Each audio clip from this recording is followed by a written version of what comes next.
So this time around on Author's Corner, we're going to talk to Doug Priore, and he's got a book called Brainwashed, Creationism. Have you been brainwashed, or has your brain been washed nice and clean? But before we dive into that, it's so interesting because, one of my great affiliates is in Tucson, Arizona, KVOI, and we have so many listeners there and people that say how much they love Tucson. But like me, he is originally from New Jersey, and he's had such an interesting background with his education and how he arrived there. So, Doug, first of all, thanks for coming on. You're certainly welcome. How'd you get to Arizona? What happened that prompted you to leave New Jersey and end up where you are now? Well, when I was going to undergraduate, I went to Rutgers in Newark, which was about 7 miles from where I lived, and I usually commuted by bus, sometimes by bicycle, which would be nuts to do now.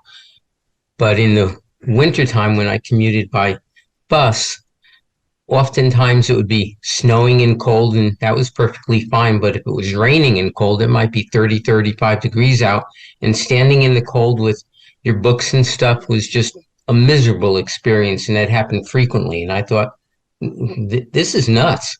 I'm going to go someplace when I'm done here where the weather is better. And I applied to 3 graduate schools in the Southwest, and eventually I decided to go to Albuquerque, University of New Mexico, and I loved it there.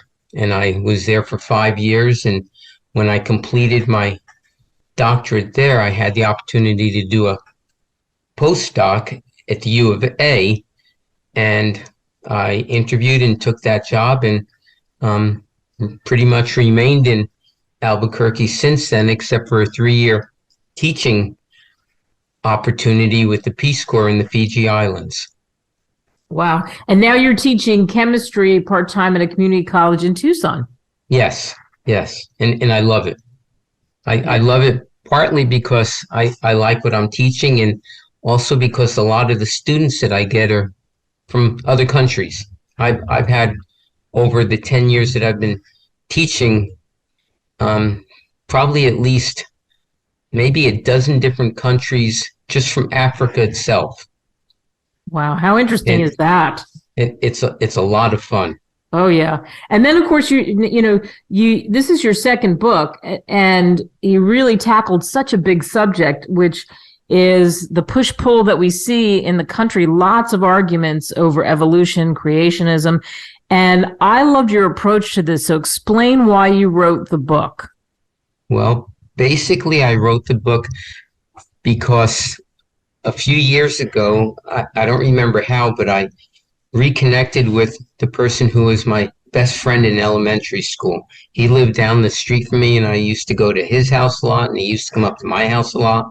And he's in California now. He wound up going to law school. And we argued back and forth for more than a year or so about this kind of topic. And even though he has a background in law school, I don't know what kind of classes he ever took in science, but he purported to know a whole lot more about the subject than I did. And I have a doctorate in science. It's real unusual like that. In fact, the person who's my best friend now, and we also grew up on the same street in Clifton, New Jersey.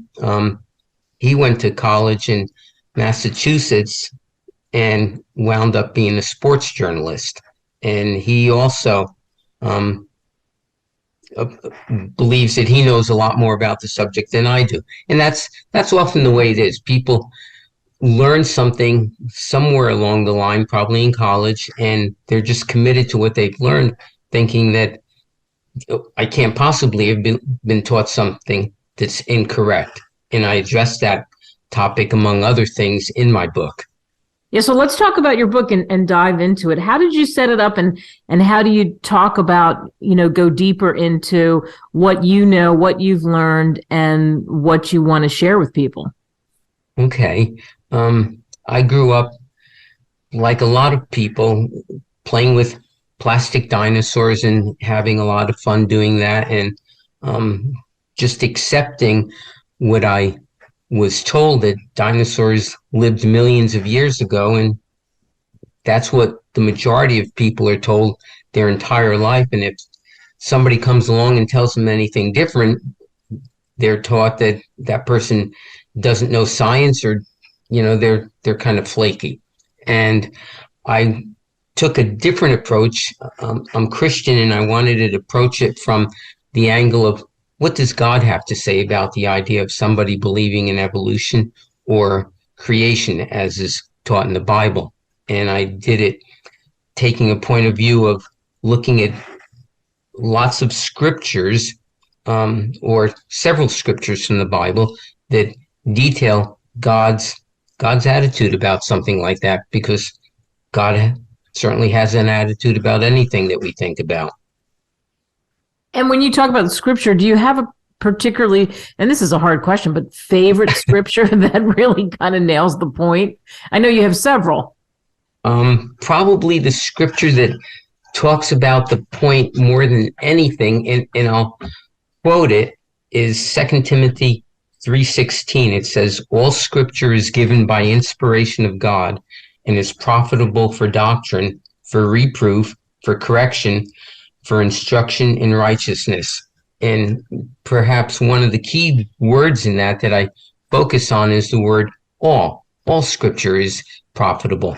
And that includes the first 11 chapters of Genesis, which deals with creation, which is a real problem for a lot of people, especially people who have been taught maybe in high school or college, even a Bible college, from a liberal point of view that goes counter to what the Bible clearly talks about, because it's real perspicuous about those ideas. What's so interesting too, and you said this in the beginning, which is why I'm so glad we talked about your background for everybody listening. And again, we're speaking with Doug Priore. His book, you can get it on Amazon, Barnes and Noble. Brainwashed, Creationism. Have you been brainwashed, or has your brain been washed nice and clean? Is that you really mentioned you have a doctorate science-wise. You're talking about somebody who has a science background, and the two can coexist, is what you believe, right? Absolutely. I don't go into any proofs about creationism in this book, except just one thing that I enjoy a lot. But I have more than 200 books about that topic in my own personal library at home. I wanted to look at the idea from, again, the idea of, what does God have to say about this topic from the Bible? What was it like for you to write the book? It was kind of fun. I had been prompted to do it because of the friend that I grew up with that I mentioned from elementary school. He, as we were conversing back and forth for more than a year, he just told me I was brainwashed in what I believed. And that kind of stuck with me, because and anybody can accuse another person of being brainwashed if their ideas are counter to what that person believes. And so I looked into it. I give a definition from the dictionary about what brainwashed is, and I cite my own example of having once been brainwashed from a different religious viewpoint that was based in Hinduism. And I go into that in detail. Yeah, so you know what that's like. People are listening to us. If they read the book, what do you hope they take away from reading your book? That if somebody wants to honor God, and everybody knows that God is real, whether they deny it or not. If a person wants to honor God, then they'll do what God asks them to do, to just accept the clarity of his word and not rely on somebody, necessarily a scientist, saying, well, you need my understanding in order to understand what the Bible really talks about. That's not necessary. The Bible, God's real clear about what he lays out in the early chapters of Genesis. So if a person wants to obey and honor God, then just accept his word at face value. Yeah, so as you say, you can debate other parts of the Bible, but people are listening, if you go back and you look at Genesis, that's a real big basis for your book. Yes, yes.